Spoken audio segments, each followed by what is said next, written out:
So, Shane Boyle, thank you for having me in New York. Welcome, Sean. Good to have you. Welcome to New York. Yeah, it's a little nippy in January, a little bit different from Turks and Caicos, but it's good to be up here. Yeah, I'm excited for the week ahead. It's going to be a fun one. No, it's good, and I think it's nice to get a chance to come down and talk. I mean, to think all of this started from you slipping into my DMs. And That's how you're starting? Yeah. Straight in there with that one? I learned the Brad Inman School of Journalism. We're just going straight into the hard questions right away, I mean, it was actually... Do we have proof of this? It was Inman. This happened? It was Inman last year. You reached out to me, said, "Oh, you're coming up. It'd be lovely to meet you, doing your usual networking thing." Yeah, well, I seen Sean O'Neill, the typical stereotype Irish name, and then managing director in Turks and Caicos, and I was like, this doesn't make sense. I need to talk to this guy. And then what did I call you? Or no, I did text you, yeah, or slid into your DMs, as you like to call it. And then when I think we had like an hour conversation whenever we started talking. After Inman, yeah, because we didn't meet up the week I was here, but obviously agency and Triplement merging, so you obviously knew that was coming. So we knew. Did you know that time? I didn't know it was Triplement. I knew we were merging with someone, but I didn't know who it was going to be. See, we were going to Inman because Mauricio was supposed to declare it or say it out loud and then to the world. That's why we were going there. Mm-hmm. And then it never happened because I think the contract or something.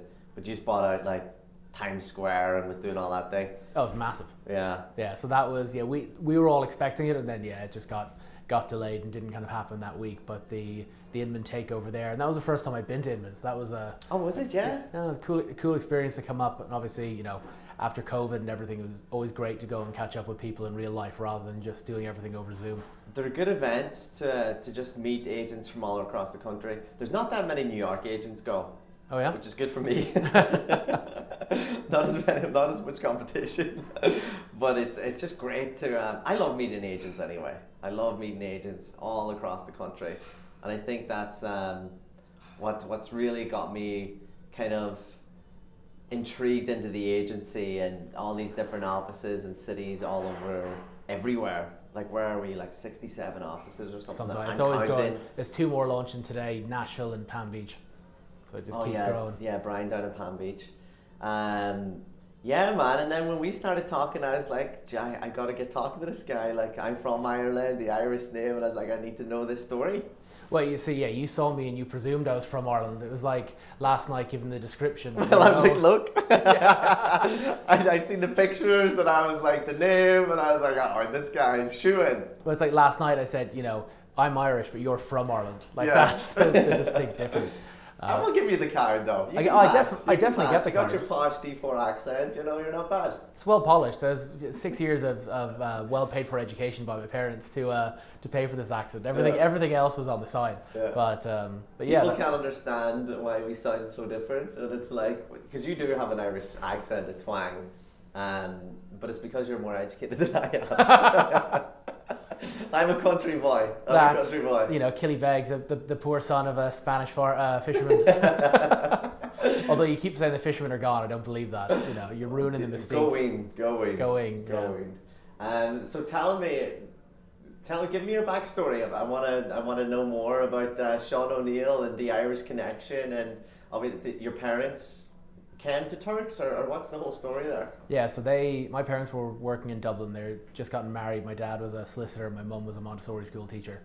And they saw an ad in the Irish Times for a solicitor in the Caribbean. So my dad, just apply for it and see how it goes. Got the train down to Cork, went for the interview, was sitting outside, the guy sticks his head out, you here for the 1 o'clock, or 12:30? He's like, no, I'm the 1 o'clock. And he's like, okay, the other guy's not here. Like, let's just go for lunch. So they went for lunch. They, like a lot of things in business, they just got on personally, and that was it. So my parents, my mum's parents didn't want them to leave, and they were like, oh no, we're only going to go for 3 years, and then we're going to come back. And what year are you talking? 1981. 81, man. So 42 years later, they never left. Wow. And they're still there? Yep, still there. They moved out to Grand Turk, which is the island I was born on. It's like 6 miles long, 1 mile wide, like small place. And at the time, it was full of like a lot of, I would call colonial wives.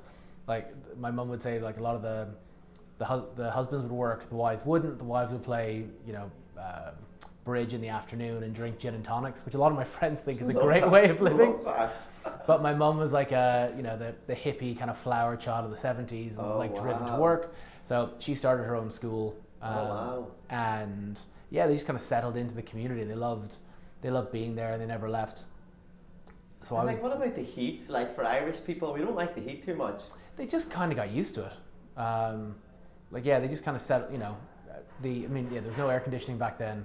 It was what it was. Wow.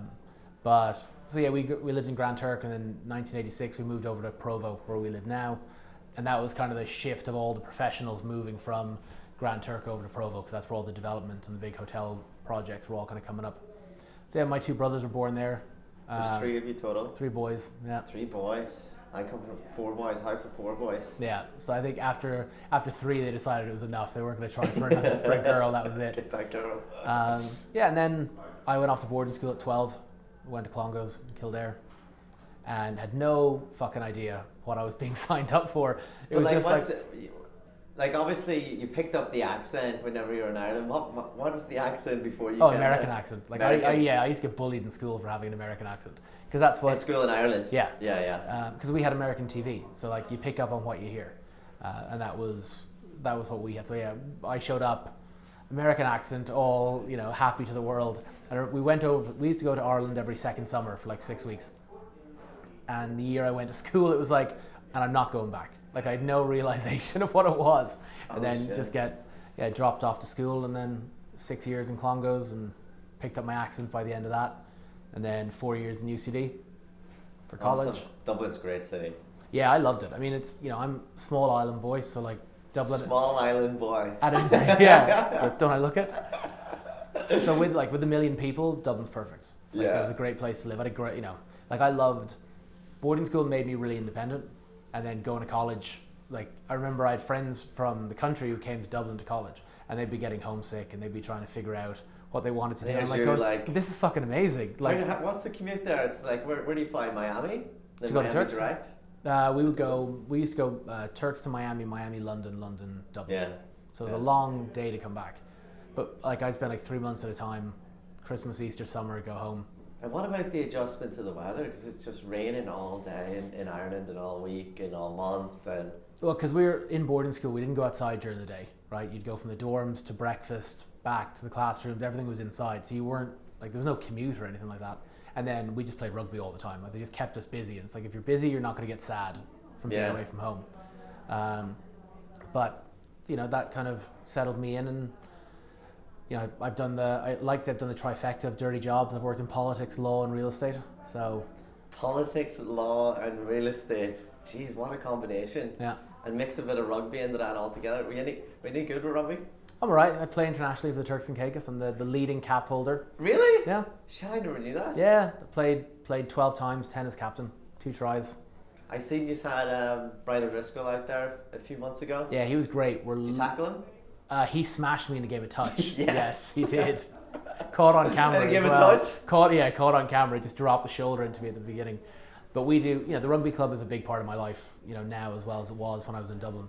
So it's, a great community endeavour, and we've had lots of kids come through our junior program and go to school in the States or in England and play rugby and come back. And we get to go and play against all sorts of international teams. We played against Mexico. I played sevens against Canada. Bermuda, cool. Bahamas, Jamaica, and then I threw in a bit of soccer as well. I used to play beach soccer, so I played that World Cup qualifiers against Mexico. I can't imagine you have the delicate touch. I'm a goalie. I take up more space. I take up more space. I'm terrible at soccer. Like my second touch is tackle. Yeah, so beach soccer is all light touch, right? Yeah, you're not dribbling. It's all like just passing around. That's an awesome sport. I wish I'd found that when I was younger. I really enjoyed playing that. Yeah, that was a lot of fun. So you finished off in college in Dublin, and then you got straight into politics? Yeah, so when I was in college, I joined Young Fine Gael, and I was kind of involved in that in college. Started working for a Dublin city councillor when I was doing my masters, and then went and worked for Gay Mitchell in Brussels. So Brussels? Yeah. Wow. So how long were you there? I was there for about 9 months. So I kind of finished up my contract, and then I went from there to law school in London. What's Brussels like? It's probably an international city, is it? With yeah. all it's a European hub. Yeah, it's another small city. I played on the rugby team there, so that was a lot of life was around, and we were playing with guys from all over. We had, one of my friends is from Belfast, and he'd played professional rugby for a while. Oh, wow. Like our number 8 had played under 21s for New Zealand. Oh, like wow. you had a real range of people who you're playing with, and that was the social life was great there. It was probably a simpler time to work in politics because there wasn't the same level of fragmentation as you have now. So you could Everything's on video now. Yeah, well, that's part of it. But like you go on a Friday night, you'd be in the pub and you'd be having a conversation with somebody, and you wouldn't agree on it, but you could have an educated discussion, and you'd still be friends at the end of it. It wasn't like, well, we don't agree, so fuck you, which is kind of where a lot of the discourse goes. I have an opinion. Well, it's more that you're either on one side or the other, and like that's one of the great things about Irish not to make this about politics, but like one of the great things about Irish politics is that there's a lot of concession. It's not just one party or the other. People have to work together, and that gets the best for everyone. If it just becomes fragmented into two sides, then it just turns into arguments.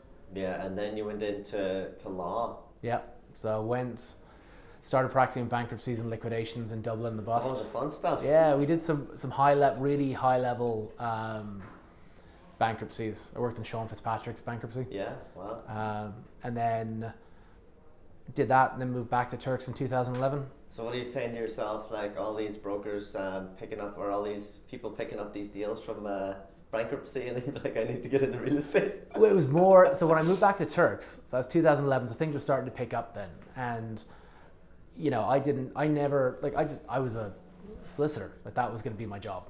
I never gave any consideration to doing something else. And just over time, I found myself doing a little bit of, like helping out clients, looking for properties and things like that. And then I realized that I actually had to go out and look at the properties rather than just sitting at my desk all the time. And that became this like natural transition from being an attorney to being a realtor. That was more complicated because I worked for my dad, and so I had as a solicitor. Oh shit! So I had to tell him. Your dad was the accountant? No, he was a solicitor. Oh, okay. So I had to go and tell him that I was leaving working for him to. How did he take that?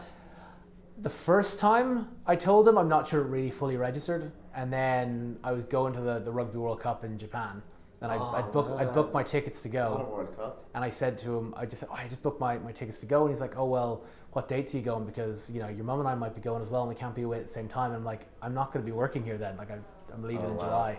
And that, I think it was difficult. I think and there would have been an expectation that, like, I was going to take on running the firm. So I couldn't work with my dad. Oh, yeah? No, definitely not. Why is that? I hope he doesn't watch this. Two clashes, personality clashes. It's working with family is challenging. Yeah. But you just have to be able to like work your way through it. But it's like anything in partnership, you kind of figure out, how to push things and how to get things across. Yeah, no, I loved working with my dad. It was great. Like it was a fun place to work, and I did all sorts of, especially when I started, I did a variance of things. I did one divorce, which I hated. It was just really sad to be kind of involved in. And for years we collected the child support payments for the ex-husband would deliver it to us, and we'd give it to the ex-wife. So one day my computer wasn't working, so I'm sitting up at reception doing some work, and he comes in and he's like going, I got so screwed in that, and everyone is giving out, thinks I'm a deadbeat for paying my child support. And I go, no, you come and pay your child support, so you're not a deadbeat. If you don't pay it, then you are. But I said, that's the only divorce I ever acted in. I'm never going to do it again. Yeah, they're messy, man. A lot of feelings involved. But the guy turns to me and he goes, oh, really? Because I got married again, and I was hoping that you'd represent me this time. Like, there's no better referral than the guy saying, oh, you screwed me the last time. I want to hire you now. Wow. But most of what I did was real estate law, so it kind of became this kind of natural. Oh, so you got into real estate law then whenever you came back to Turks? Yeah. Right. And then, in Turks, it's all advisory work, right? Like, you're dealing with people who don't understand how the system works.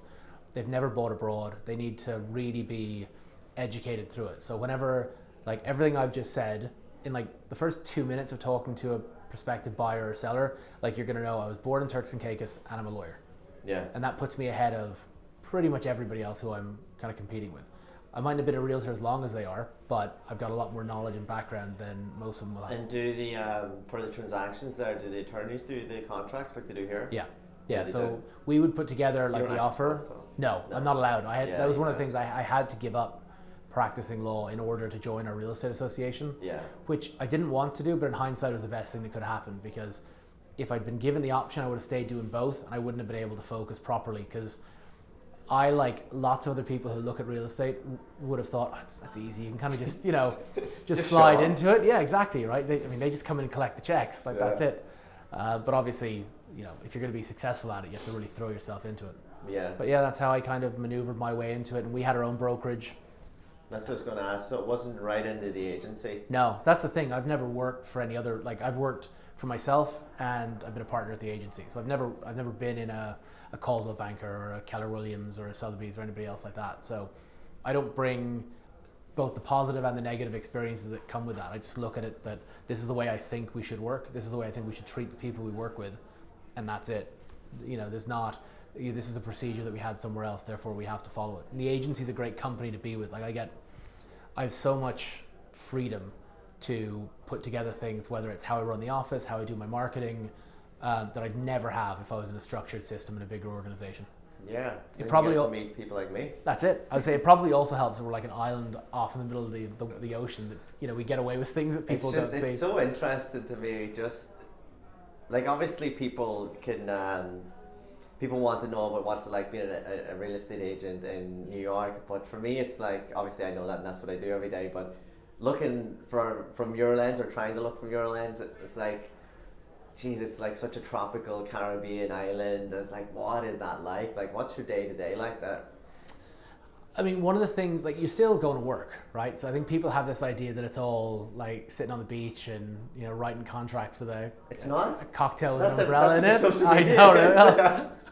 I'm good at showing the beach. It's it's much prettier to look at the ocean than it is my face. So you got to work with So it's a small island, right? Yeah. How many islands? So there's over 40 kind of main islands, of which 40. Oh wow. Of which 6 or 7 are inhabited. Okay. But most of the people, like there's 40 to 50,000 people, most of whom live in Providenciales. So that's where we live. That's where we do most of the work. Like, I would say the best thing is that we don't really have much traffic. So like from my house to the office is 4 minutes in the car. Oh, wow. Like every day when I get in and my watch pings, because it's Google Maps telling me it's 4 minutes to the office. And is it a lot of like secondary, third homes, fourth homes? Yeah. So like, is there a lot of locals or? So there's two very distinct markets. There's the high-end luxury market, and I would say, and that's almost all foreign buyers driving into it. And I'd say that's probably 98% of what I work with. And then you have a lot of like local people buying homes or buying land and building on it. We have no annual property tax, so you only pay tax once when you buy it. Oh, wow. So if you're buying a piece of land, it's economical to buy the property and then build, because you only pay on the land value rather than on the construction cost. So that's what a lot of people who live there do. So like, out of all, like, how many Caribbean islands is there? Oh, I don't know, a lot. And like, are you, in terms of price points, are you up there like to be higher end or middle end or lower end? So we would, on price point, we would be behind. Cayman would be the highest. Cayman. Yeah, and then Bahamas would probably be ahead of us as well. Then we'd be in behind. But between Cayman, Bahamas, and Turks, there's probably the 3 most sophisticated real estate markets that are in the Caribbean. In terms of, like, we have our own MLS. We have an easy to understand land registry system. In Turks we use the US dollar. There's no currency control. There's no restriction on foreign ownership. So it's a really easy place for people to invest. And that's part of the reason we've been successful. Simplicity works really well. They tried to bring in VAT in Turks about 10 years ago, and the private sector kind of helped prevent it coming in, but it was just going to be loads of administration for what was purported to be no financial gain. Yeah, and what you have I'm presuming you have a lot of New York, Miami, East Coast coming down. It's an easy flight, direct flight. Yeah, so it's 3 hours from New York. We have flights from New York, Boston, Charlotte, Miami, Fort Lauderdale, well, yeah. Toronto, Montreal, Dallas, Houston. So we picked up a huge segment of buyers from Texas during COVID, because the Cayman Islands stayed closed for a long time. And so people who couldn't go to Cayman came to us, and we're a lower price point than Cayman, so they were all buying because they could get better value in Turks. Have you been finding a lot of people buying and staying? Because now it's like this remote world and everybody can work from home, and why not work from Turks? There's definitely more people doing that. I think that like now that wave has kind of passed. I think you'd probably see it in New York as well, right? With the people who are coming back to the city. But everybody escaped in 2020 and 2021. And now it's like, okay, there were,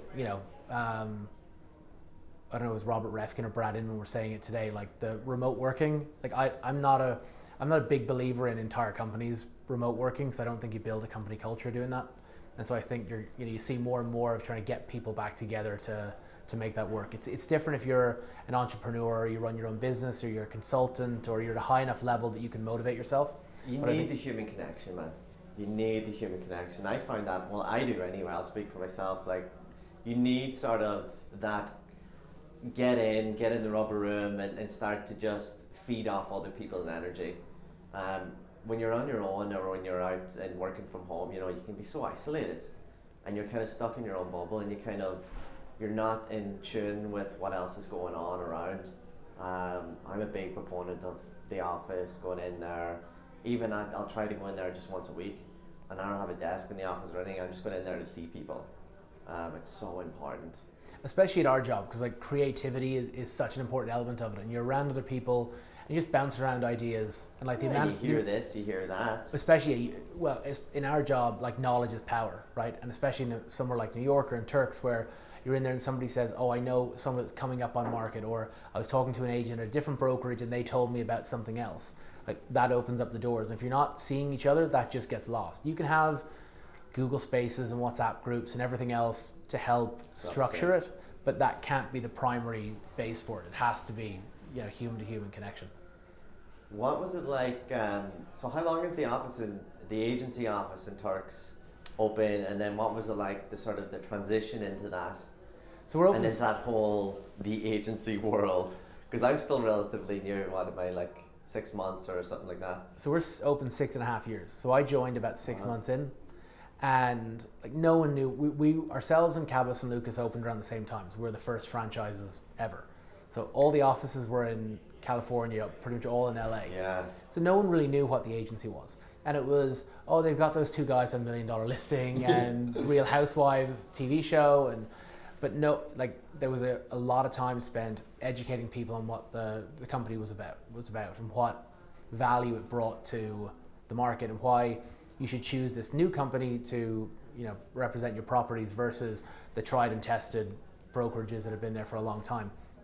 So we spent a huge amount of time educating people. And I know I've spoken to people like Caitlin Welks here in New York, who've called me and asked for, okay, how do we educate our agents on the story of the agency and how they can, transition that into their work, because we spent so long doing it. Because since we've opened, there's a spread to like Park City and Aspen, and then Toronto, Montreal, now New York, Boston on the East Coast. So there's a much stronger connection now, and a much more East Coast connection. What do you think it is? What does the agency folks have? What's What's the thing? Collaboration. It's collaboration and creativity. Like the fact that like we're here doing this. Like how many people in other brokerages are in Turks and Caicos in New York and are sitting down to record a conversation or working together. You can see the genuine way in which people at the agency interact with each other on social media, because we're actually friends. Started by you all the time. I just you just shape what you got, right? But it's based on the fact that we're actually friends. Yeah. And it's if I want to refer someone in Oakville or Burlington, Ontario, right? I don't just say, oh, there's an agency office there. I'm like, oh, Steve Bailey, and I'll call him, and he'll answer the call. Or if we've got something like really exciting we're working on, it's like a massive project, and we go, Maurizio would really help with this. I can call Mo up on the phone and get him involved. Yeah. Like that's just not something you get elsewhere, and that's because even with 67 offices, we're still less than 1,500 agents. Yeah. Like the agency model has always been to be in connected luxury destinations so we can play off each other, not to be in every market, because that's just not what we're trying to do. If you're everywhere, you just can't have that high level of service, and you have to be choosy about who come on as your partners to make sure that everybody fits the culture, because if you don't have the right people to match it, then the culture is lost and you lose who we are. We just become another selling brokerage. Yeah, the culture word is like, I find it can be very overused at times. But being back to the forum, that experience, man, that was my first forum in November. And I've been in other forums and I've been to their version of that. Nothing compares. And it's back to the point where I've never been in an environment like that. Like what was the hotel called again? JW Marriott. Yeah, down in Palm Springs. Palm Springs. And how many agents was there? It's like 750 or 800 agents. All together in the one room, and it's like everybody genuinely interested in you. But not only that, like you go up and start talking to someone, and they would introduce you to you have to meet this, Sean, meet this, meet that, and it's everybody's doing it for the whole week, and it's just mind blowing. You don't have that anywhere else, because it goes back to the whole genuine. Oh, I'm actually really interested to get to know you, to get to know your business. It's just an amazing environment. Yeah, it is. I mean, I remember when we started, there was no forum, right? I'd fly to LA 3 times a year, just show up for like 4 or 5 days, just to be in the office and feed off of the energy, because it was incredible. And like go to a sales meeting, and I remember the first time like standing up at a sales meeting and pitching one of my listings, and I was so fucking nervous standing up there, because I'm looking out at these people, and like at the time, the Turks and Caicos market was like $300 million was a good year in sales. Like Santiago that year sold $300 million on his own. And so I remember getting up and pitching, and you were welcomed into it. And like for a long time, like in that transition and getting used to the agency and understanding what the culture was, like I had a big sense of kind of imposter syndrome along the way. Like, I'm not sure if I belong with these people. Why? Because you're not at that quote unquote level, or thought that you're at that level. Yeah, and it's like, well, I don't sell that amount of real estate, but over time, and I was saying this to somebody last night, right? All of our markets are different. Like it is impossible for me to sell. Like David and James sold like $500 million last year. Like I can't do that. The Turks market doesn't have enough inventory and price points to make that happen. But I can't beat myself up over it, right?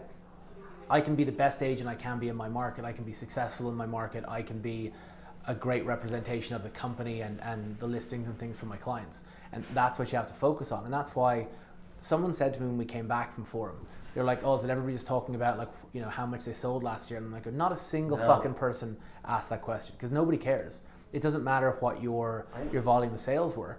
It matters what quality of person you are. I never got asked once like what my price point is, how much I've sold, because it just never came into it. And I never asked anybody either, and I actually didn't really care. Normally, you would kind of try to suss somebody out and you kind of figure that out. But it just wasn't about that. It was really about genuinely getting to know these people from all across the country. Yeah, and everyone is so excited. Like there are so many diverse backgrounds of people, and that's one of the other things, right? There are people who've been realtors their entire career. That's been their life, and they're really, really good at it. There are people like me who come from a background in law. There are people who come, from corporate backgrounds. Paul Lester is a classically trained dancer. Is he really? Yeah, and an incredible agent. Like, he's amazing. But like, you just have classically trained dancer. Yeah, and again, asking for some tips. I know. After I did that dance, that Love Actually one, I probably should have asked him for some advice on that first. I can never see Hugh Grant again. Look, your mum said I was a great dancer in naturals. So that's it. But again, what does it come down to? It's not necessarily the area that you trained, but it's the discipline you had to make it successful. Yeah. And you have people who have backgrounds in athletics, professional athletes. Chris Ressop, a major league pitcher. And so that, like, you sit down, like when the table I was at the chairman's dinner at Forum, like I said to everyone, okay, let's, instead of just having like 4 conversations, let's everyone talk about how we ended up at the agency and what we did before. And everybody had a completely diverse story of how they ended up there. And that, like, to sit and listen to that was great, because you realize like everybody has something that you can learn from, and everyone is so eager to learn and to share and to make everyone better. And again, I think that's, like, as I said, I think that the fact that I can go to Aspen or Bozeman or Seattle or Vancouver or Toronto, wherever, walk into one of their offices and I'll be treated like family there. And I don't say that lightly. Like, I don't throw around the idea of people who aren't actually family being family, but you walk in, you're completely welcome with open arms. And I don't think that's unique in real estate. I think that's just unique in any company, right? Yeah, you can go and you can have that welcome. Anywhere I go, any office, it's the same sort of, without even asking for it, it's just, that's the way it is. Yeah. And it's brought it into me, in New York, and trying to be that same person that whenever somebody comes here as well. It's so important. So what's that? I mean, I've talked about my background. and obviously you're the Irishman in New York, right? You're not quite stinging the police, but you know, how did you end up here? Because you're long. Did you hop the fishing boat from Killybegs and A plane. Oh, nice. Yeah. We upgraded to the plane. From Knock Airport? From Dublin. Knock didn't do the international to the US. I came here 2012, so just over 10 years. Myself and a really close friend of mine, Sean Dowds, in Killybegs, and we were just sitting in his living room. We had our visas to take, and it was expired in like a week. And we're like, right, we need to get to America here. What are we going to do? And I was like, F it, you know, will we go to New York? Why not? Why not try New York? And he said, let's do it. Booked our flights and we left. And it was really like, I was saying goodbye at that time. Like, I wasn't just coming over here for a trip. It was like, okay, I'm going over to start a new life, which was really scary. But we had a hostel booked for 6 days. On 33rd and 3rd, I had met Donegal and the Gaelic just won the All Ireland. Donegal's where I'm from. Huge party for a month. And one of the guys that I met at the after party in Donegal town was from New York, and I kept in contact with him on Facebook. And I said to him, hey man, just booked a flight to New York. Would you mind picking me up at the airport? And he did, CJ Malloy, and he picked us up at the airport. And unknown to us, Hurricane Sandy just hit the city. Huge big hurricane. The entire city was in blackout. So he drove us to the hostel. No electricity in the hostel. It was literally pitch black. And we had our phones and turned on the camera or the lights on the phones and brought us up into our bunk beds. We had bunk beds. Like we had no money. And that was it. It was like he dropped us off, and I think we hit the bar that night. Spent half of the money that I had on me the first night. The second night, went drinking all the next day, and then it was like, okay, let's just let's figure it out. And I was playing Gaelic football in Donegal, so I reached out to the Donegal team here, and long story short, they brought me up to the Bronx. Stayed on a couch for 4 months. Got into construction, labouring, the worst work you can ever think of doing. Carrying 25-foot studs from a basement to the penthouse all day, every day. That's what we were at. And yeah, man, and that was my start to here. Like, that was the start of the dream. Well, I feel cheated on now, knowing that like you've been sliding into people's messages on social media since 2012. I thought I was special, but apparently not. It's a routine. You're like you're like the Tinder swindler. That's what you are. How do you go from like labourer, like trucking stuff up 25 floors, to, you know, super broker, you know, showing the penthouses on the 25th floor? Oh man, there's just I feel like I'm on my like 6th or 7th life here. But even then, you know, in construction, I feel like as an Irish person and as an immigrant coming here, especially from Ireland, you kind of try to see the paths that other immigrants have made, you know, and try to get into somewhere. And at that time, it was construction or the bartending. And I bartended a small bit in Killybegs, but like I wouldn't be to the level of standards that you need to be in New York. You'd pull a pint, but you wouldn't mix a drink. Sort of. Yeah, there was no cosmopolitan. You can't do the Tom Cruise chucking it up. No flair in Killybegs. Jack and Coke is about as sophisticated as it gets. Yeah, the Jack and Coke and everything's on the measure there. But for the construction, just wasn't working out for me, man. I got upgraded the last 2 months to carpenter, and I just wasn't good at it. And I was showing up late, and I was living the life of Riley, you know. And we were going out late at night and partying all morning, and then showing up, and we were doing that for months and months. And it had to end. At some point, it was too early. I didn't come to New York to wake up to 4 o'clock in the morning and to look like shit, feel like shit. So I got into bartending, and at that point I'm a year in, or maybe 18 months in, and made some connections in the bar world through the Irish community. The Irish are really good here at helping each other out, you know, and even that, I love when Irish people reach out to me and, hey, I'm trying to get into real estate or whatever it is, you know, can you meet for coffee? And I love that because it's very easy to forget where you come from, you know, what you went through. But I think we're really good as a people to help our other people out. So I got in at serving, done busboy for a few weeks, and I eventually got into a bartender, and that really opened up my personality, where you're meeting people, walking in off the street, forming that relationships with them, and it really just developed me as a person. And then I started making money. You know, you can make great money as bartending here, as a bartender here, and you know, you're making nice six figures. And I was like, oh shit. Wow. And I've never had money before. And then that kind of, it's a tough city, you know, it's 4 a.m. is normal, that's when you're closing down, and then you go to the after hours, and then you're just drinking the head of yourself, really. And at that point, I'd done that for a few years, like 4 or 5 years, and I was like, I didn't want to be hitting 30 and be in the bartending, and it's a really hard lifestyle. You know, late nights, the vampire shifts, and it's a completely different city. Like, you're getting home at 8 and 9 in the morning, and that was great in my 20s, but I couldn't do it anymore. So I was like, well, how can I get out of this? I don't know how to get out of it. I don't know what else to do. I had a degree in business, but I didn't really want to sit in an office all day. And I have this sort of, like, I don't like having a boss. And I don't like that authority of people telling me, like, you have to be in here and you have to dress like this and look like this. I like the direction, but having to do something like that just never sat to me. Never had.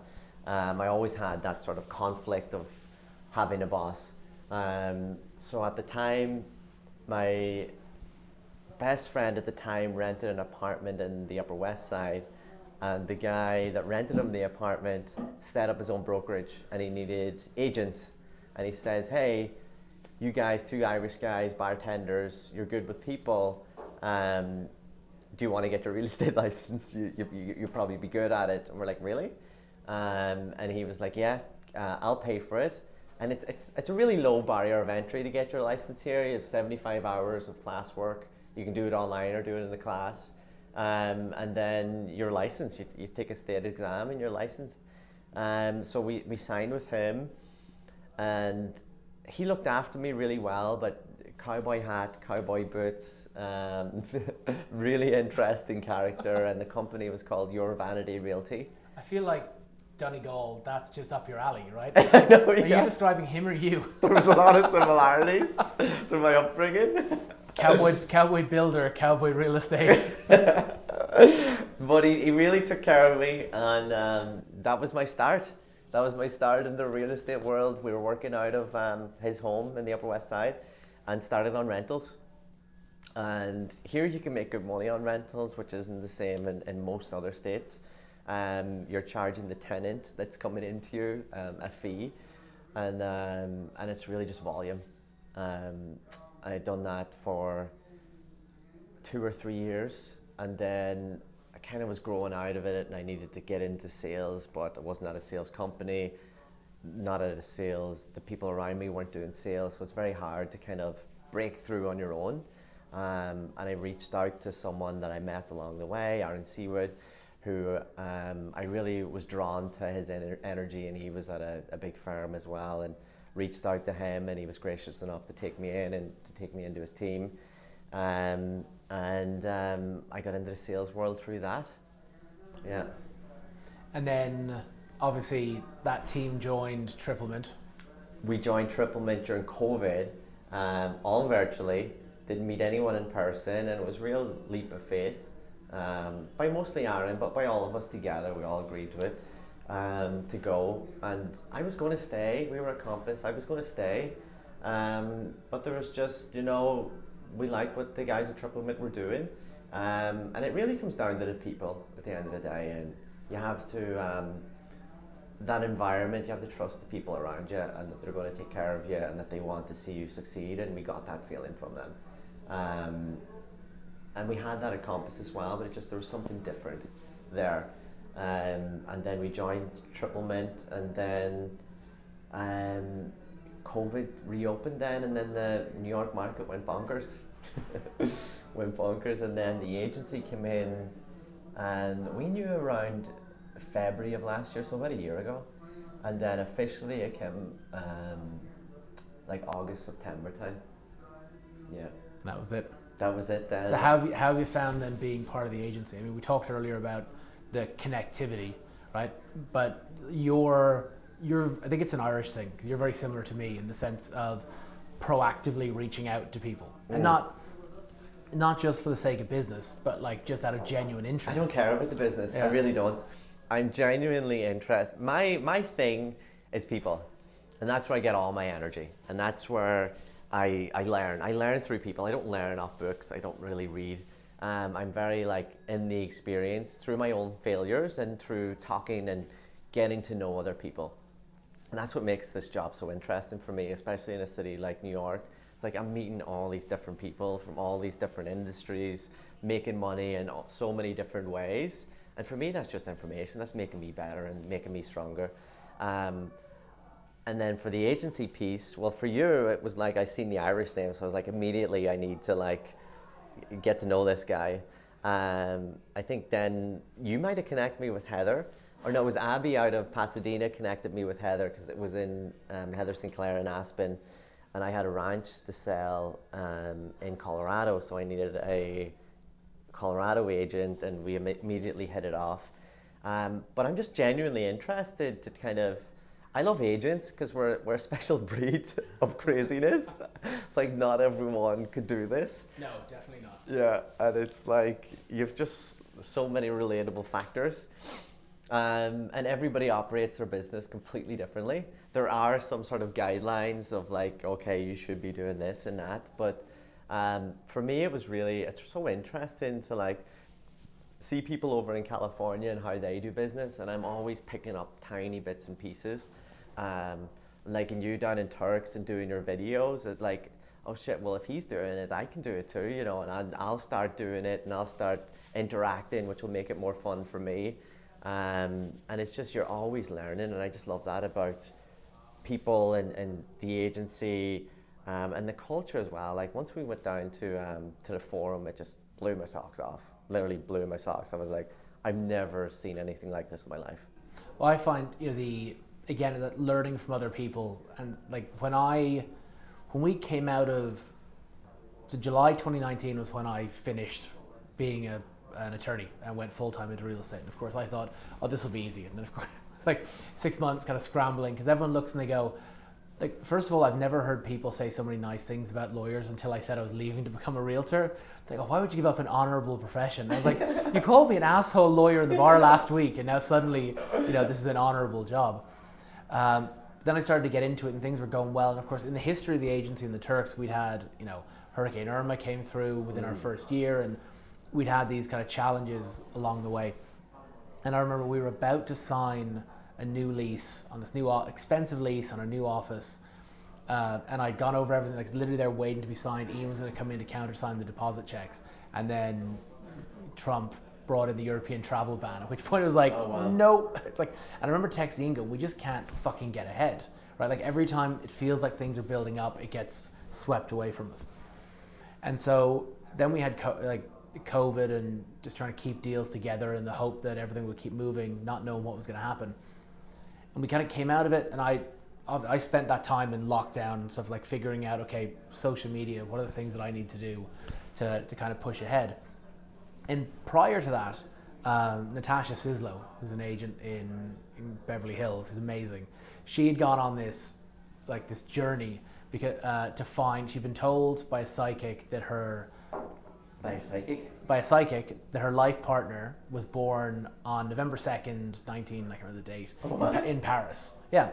So she went on this whole thing, like, and she did it online, like through Instagram, like trying to find this guy, and like eventually like flew to Paris, and she wrote a whole book about it. Is that what that book is? Yeah. Okay. All signs point to Paris. Yes. And so, but I remember when she was going through this, I remember looking at it and going, if Natasha can do this like incredibly personal thing on video with everybody watching, I can show some fucking houses. Like it's not the same level of emotional commitment, you know, showing a beautiful house in the Turks and Caicos versus having your entire life presented, you know. How do you stay motivated, man? I find like with social media, and I'm a big proponent of it, I think it's extremely important for your business. But I just get so bored at it. So one of the things is, like, you go through and like everyone will tell you like, this is what you need to post, this is when you need to post, this is the style that it needs to be. The algorithm's always changing. Frequencies. You know, you need to focus on all the different platforms, and that, you know, Instagram does one thing and TikTok does another, and YouTube is so hard to crack. But I've gone through the regimented, like, this is what people tell you what to do, and I just didn't enjoy it. It became really kind of a part of like a struggle in my job. Authentic then. It's, you know, I post what I want to post. I post the things that reflect me, the Turks and Caicos, the things that I see, and give people a glimpse of what life is like there. And of course, I spend a lot of time just trying to make people jealous, which isn't very hard. And but like once I'm doing what I want on it, like it does, like consistency is the biggest thing. Like you don't have to. Like I invest a lot in my videos. I put a lot back into my business, you know, in that regard, so that it looks really good. But it's just about posting all the time and making sure, because people, like, look, let's be honest, people don't like realtors. Like, they, you know, for the most part. Yeah, they don't think we really do any work. Yeah. It's all highly critical. I wasn't going to mention overpaid, but yeah, that's what people say. But they think we don't do anything. Yeah. Whereas if you're on social media and you're showing people you're working, they're like, okay, I can see. And like, I have like a friend of mine from Tipperary, he's like, 2 worst jobs in the world, taxi drivers and realtors. That's what he says? Yeah, all the time. And he's like, you're okay. But begrudgingly, he'll be like, I can see what you're doing. I can see like you're working hard, you're putting all that stuff up. I saw him at a thing at school, the kids' school on Friday. And he was like, fuck, could you not take a break? Like, and I'm going, no, I have to keep doing it. Yeah. Because I have to stay ahead of other people. Like, we've been successful at the agency in Turks and Caicos because our social media presence is far better than everybody else. Really?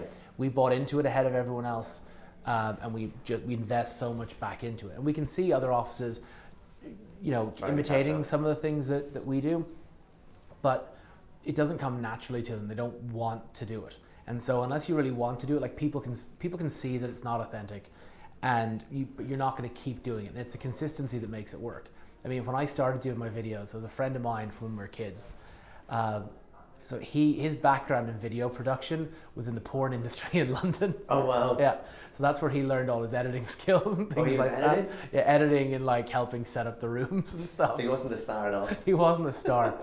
He kind of fancied me. He ended up. When they did the Real Housewives Ultimate Girls Trip in Turks and Caicos. Oh yes, yeah. So he is Michael the concierge, the character who's in it, who like kisses one of the girls on the thing. But Michael was great for me on the video because he's just like, he's flamboyant and he's out there, and it's, you know, he has such an outgoing personality that he helped push me and get comfortable doing it when I was just like nervous and just trying to get my way into it. And of course, the biggest thing I realized was, who fucking cares? Like, you know, exactly. it doesn't have to be perfect. It just has to be consistent and authentic. And Michael was like so obsessed with like everything had to be perfect, and like if he was cutting from one shot to another, like the horizon had to match up. I'm like, it's a 30-second video on Instagram. Like, once people watch it, they nearly forget about it right away. The most important thing is that it goes out there. You know, Matt Leonetti was talking about that today in his talk at Inman, that he used to like, oh, my hair's not right today, which is obviously a problem I have all the time. But, or like, oh, I don't like this. But it would be an excuse to not film, as opposed to looking to for really the excuse. Yeah. And it is, like, it is hard. It does take a lot to be comfortable getting on camera and sharing your knowledge and it's also like a willingness to be criticized. Like, you know, Instagram's not too bad. Like Instagram's a generally like a happy place. You know, pretty Yeah. pictures. I would get very little really negative comments on Instagram. YouTube's mean. People on YouTube are really fucking mean. Yeah, because you can just create a YouTube account. Wait. You can do that on Instagram as well, but But- there is some sort of. So one of the things, I mean, it's just the fact that the algorithm doesn't care. Like or dislike on YouTube, you still get value. But like looking at the dislikes, and you start seeing the comments, and you have to just look past it. Yeah. But it does, you know, I can see why some people would be really self-conscious of that. But I speak to a lot of different offices who ask me, and they're also complimentary about what I post on Instagram and stuff. And I said, I'm blessed that I'm in this beautiful location, that it's not that hard to take a great video. Like when I was in UCD, I was the photo editor for the college newspaper. And I remember once being asked to go and speak at the Photo Society, you know, at some, I guess, a kind of guest lecture thing. Yeah. So I showed up, and these were all like amazing photographers, great artistic photographers. And they were like, oh, how do you frame this, or how do you do that? I'm like, I'm out taking photographs of a protest. Like, it's not, you don't have an hour to set up the shot that you want. You just have to react to what's better there. than perfect. Yeah. Well, I always used to say 90% of taking a great photograph is just taking the fucking photograph to begin with, and then maybe it's great, maybe it's not. But if you spend so much time thinking about it and not get it done, then it's for nothing. Yeah. And you know, you have, and I say to again people in all the different offices, every location that we're in is unique and special, and you can find things to talk about. And it doesn't, you know, it's not all, this is my listing. You know, oh, it's 2,500 square feet, and the HOA fees are $2,000 a month. That's not exposed brick. Yeah, that's not. We don't have any exposed brick. But that's the that's the less interesting side of it. You hook people in, and like people want to see what your life is like. They want to know, just like you're asking me, like, what's an average day in Turks? How did you end up where you are? Yeah. And like these are all platforms, and you can, like, you shape the narrative about what goes out. So you have control over it. Like reality TV has really changed people's perception of the real estate world. It's made it look like it's such an easy job. Yeah, and that's why so many people have flocked into it as well.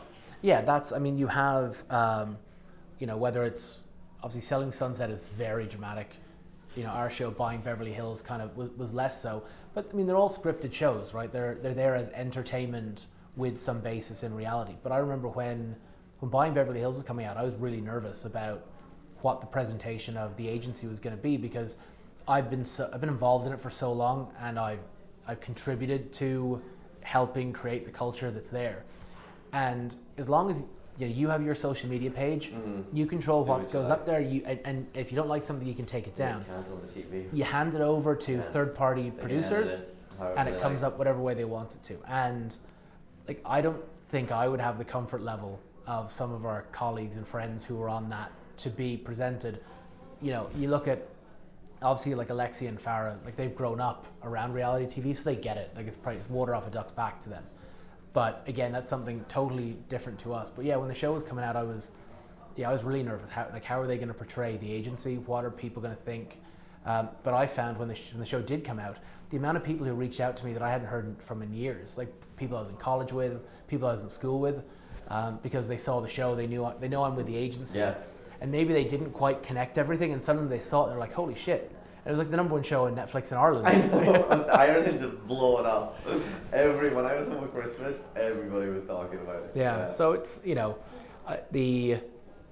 like anything kind of glamorized or put into a short period of time, like isn't going to reflect what it's like.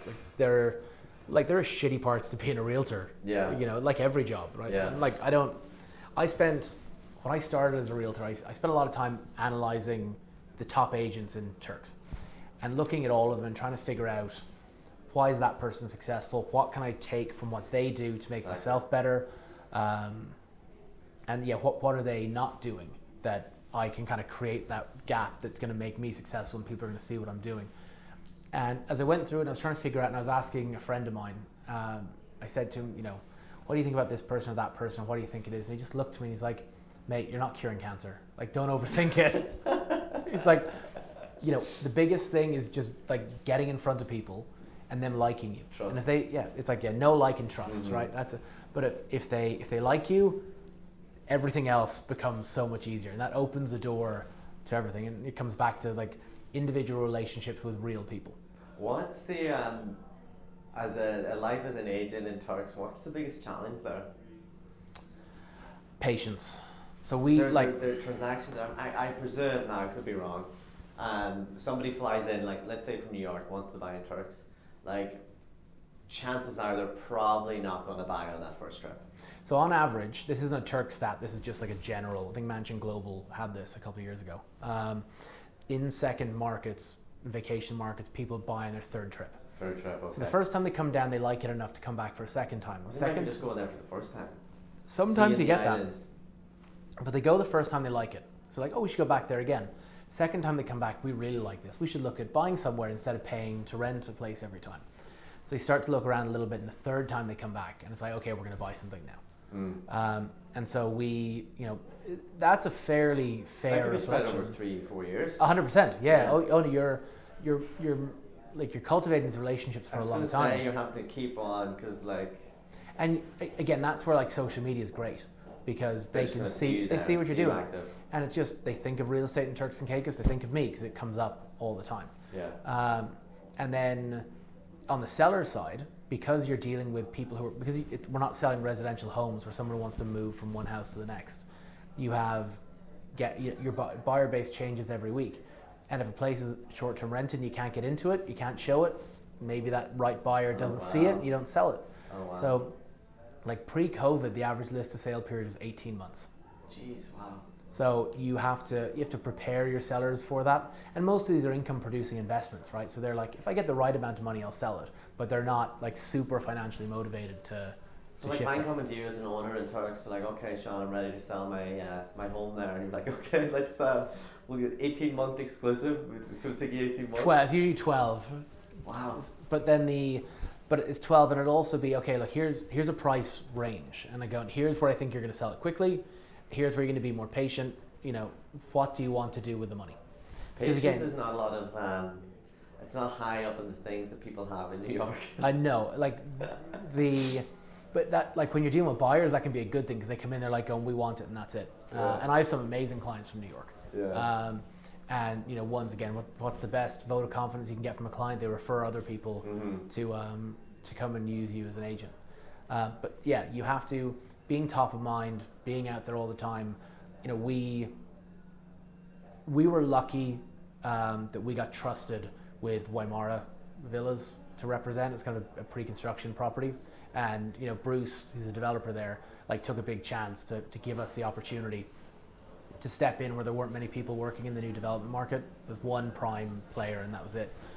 And we managed to show, using all the tools and the connectivity and everything else that the agency has, that with patience and time and believing in what we're doing, we've had an incredibly successful run there. And that vote of confidence kind of parlays over to other properties. Like if you're good enough, to list this development, then you're good enough for me. Yeah.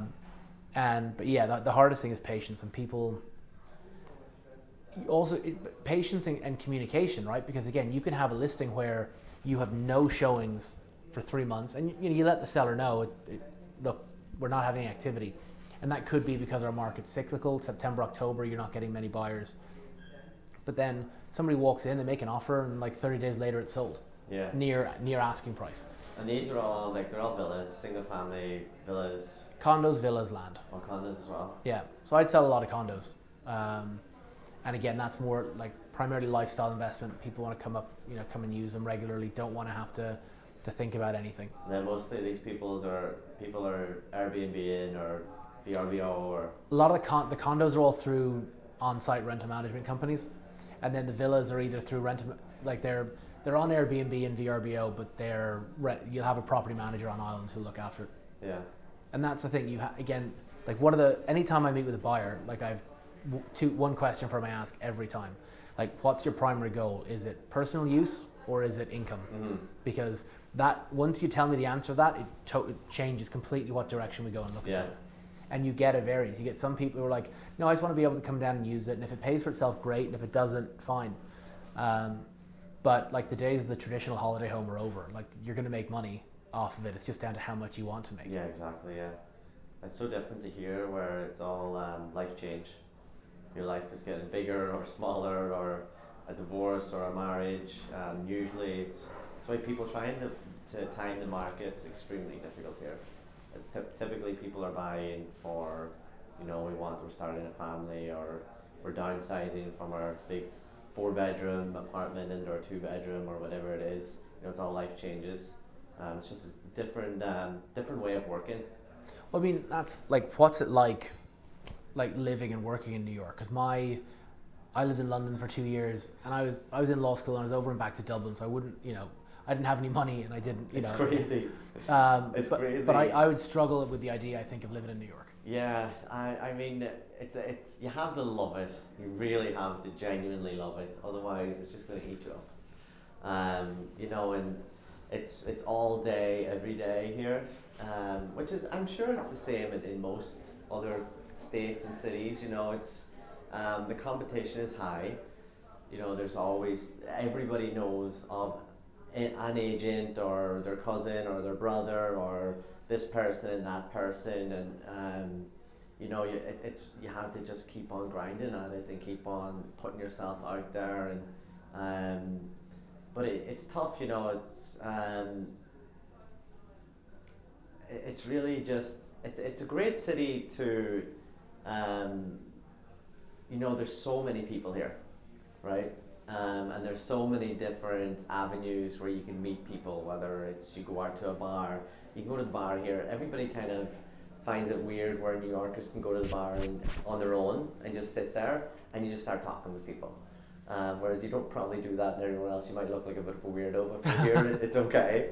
Or same in the coffee shop, or same with going down to the, if you're in line to do whatever you're doing in your grocery store, you just start talking to people. Which I think New York is this kind of perception of being very standoffish and like this aggressive city with aggressive people. I don't see that at all. There are the crazies, and the crazies are out there. You see them a lot, but for the most part, everybody is genuinely interested in getting ahead in life, and it's really, you're always meeting people that are doing better than you, so that keeps you motivated constantly. There's so many different levels here. It's like you think you're doing well until you talk to the next person, and they're like up here, and that's the great thing about it. That's one of the best parts about doing this for me is again, like I said earlier, it's meeting all these different people from all across the world, and it's just this huge melting pot. And there's a lot. The demands are high, and the expectations are high, because if they don't like you, they'll just call up Sean O'Neill and he'll do that job, or then you're kind of, you just have to be on it all the time, which is good, because I like that challenge, because otherwise, you can get complacent and you get lazy, and it's not going to cut it here. Yeah, well, I would imagine it's like my thought on what living in New York would be like kind of cutthroat. Everyone's trying to get past each other. In a way, like, yeah, in a way. And again, it's probably based more on my London experience, but like anonymity. Because in London, if you talk to anybody, they either think you're crazy or you're from the north of England. Like, that's it. People from the south of England and London do not talk to each other. Do not look at anybody on the tube. Do not try and make conversation. There's something. You don't really want to be looking at people in the subway here. No. No, but for the most part, in a professional setting anyway, people are genuinely interested in getting to know you, and to. But when you're going out and as an agent and looking for business, or you're going out and trying to create business, you really have to be aggressively putting yourself out there, and that's. But when you're in a city like this, like there's just, once you find your tribe, there's people for everybody here. It's not just I gravitate towards the tech guy and that's my only option because this is a city of tech, where a lot of cities are dependent on one industry. Mm-hmm. For here, it's like whatever the hell you can think of. It's like people make money in so many different ways here, and you can kind of gravitate towards that. One of the things where New York and Turks, despite being totally different, are actually very the same, because like you described there, you have all these people coming in, so you have this rolling group of people all the time. It's just a totally different type of rolling person, right? So people moving into New York, they're moving out of New York. When people are coming to Turks, they're coming and going. We're on a week to week basis, and you're on a 5 to 10 year basis, right? Mm-hmm. Whether or not they kind of settle into it. Mm-hmm. But yeah, I think Yeah, I think I would probably be intimidated trying to figure it out here, but I guess like everything, you just get into it. Yeah. You really just it can be intimidating because if you let it intimidate you, it will intimidate you. But you can't just let it, because otherwise you're just going to drown. I just find being around all the people makes me antsy sometimes. See, I love that. Like I love it. Whenever I'm in a bad mood, and I'm probably going to get worded for this, but I love Times Square. And people hate Times Square. I'm like, oh, if you're from New York, if you're authentic New Yorker, if you're living here long enough, you'd hate Times Square. But I like it because, you can be just on your own, go in the middle of it, and just be surrounded by that noise and people watch. I really enjoy it. I fucking hate that noise. Yeah. Anytime I go into Times Square, I just get itchy, and I just the street's dirty. There's people everywhere. I do not feel this is not my happy place. Like No, I want to be on. it. I want to be on a boat. I want to be on a beach on my own. But a downfall of living here for so long is like I'm very patient with clients and with people, but my own, like when I expect something, you expect it right away. And I think I picked that up from New York. Like even I noticed myself going back home to Ireland, and you ask for, can we go out for something to eat at 8 o'clock, 8 p.m. Like, oh no, everything's closed. Yeah, it's a bit late. I'm used to getting everything right away, and I'll be upset if I don't get it right away. But I guess that's the standard that's created here. Yeah, what do you mean I can't get a table at 11:30 at night? You love sushi? What? I bet it's far from sushi you were raised. Oh, this has been great, man. Yeah. Yeah. Anything else that we can? We're gonna have a great rest of the week. We have some cool events going on. I'm looking forward to seeing the new agency office. Me too. Haven't seen it. I'm going to go see some of my colleagues from other brokerages and all around the place this afternoon, and going to checking out your cool new listing up in 96th Street. I'm excited. Yeah, Thursday morning. We're not too early Thursday morning. Not too early. I like the 8:30s become 9:30. I heard 9:30 might become 10:30. Oh yeah, you're starting that. I may have just started that right now. Yeah, we've got an incredible opportunity to sell a brand new development, ground up new development in the Upper West Side, right off Central Park. So I'm bringing some select people up to the Cedar Penthouse. Cool. No, it's going to be awesome. good. Yeah, looking forward. We're probably going to get rained off now, but let's see. Well, I said you've come a long way from trekking up, carrying the boards to actually going up and showing it. Have you replaced the Irish flag up there yet?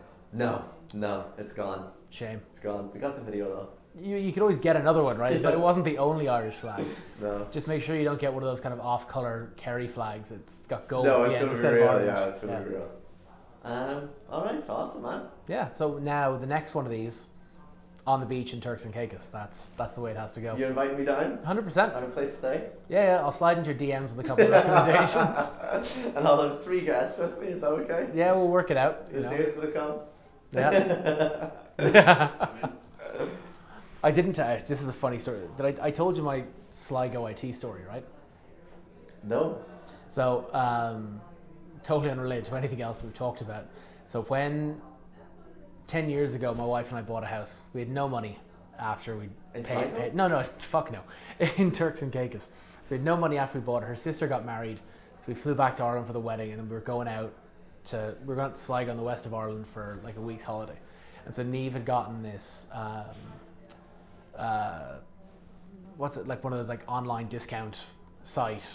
Like Groupon? Like a Groupon thing, right, for this accommodation. She's like, oh no, it's like these apartments that are up kind of on the hill, and she'd stay there with some friends for a bachelorette or something. I'm like, yeah, fine.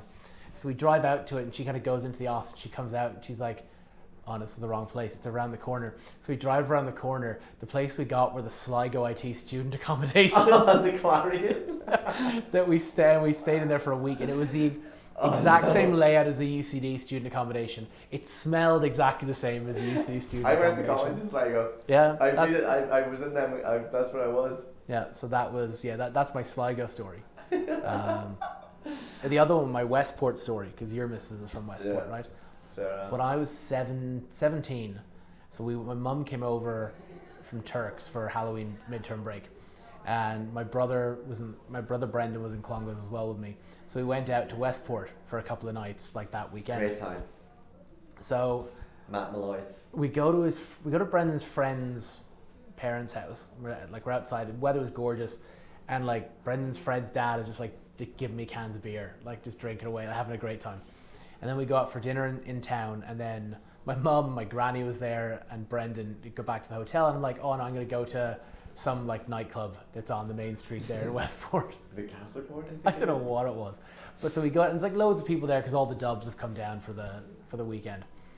And we walk in, I go up to the bar to get a drink, and I turn around, and there's like this horseshoe like seats with like kind of a half moon table in front. And I'm like, all right, kind of fancy my chance. So I walk up to the table, and I'm like, all right, ladies, how are you? And I put my elbow on the table. My elbow slips. I clear every drink off of the table. I'm like, 6 blue wickets it is. Back up to the bar. Here you go, and just tail between my legs, walk away. Oh, the blue wickets. That's what I always think of when I think of like, Westport, Sligo. Those are my two like go-to West of Ireland stories. But yeah, fucking elbow hit the thing and just gone. I could see that happening. Yeah. I could see you like that. Yeah. Didn't pull that night. Needless to say, wasn't my day. Wasn't my day. All right, man.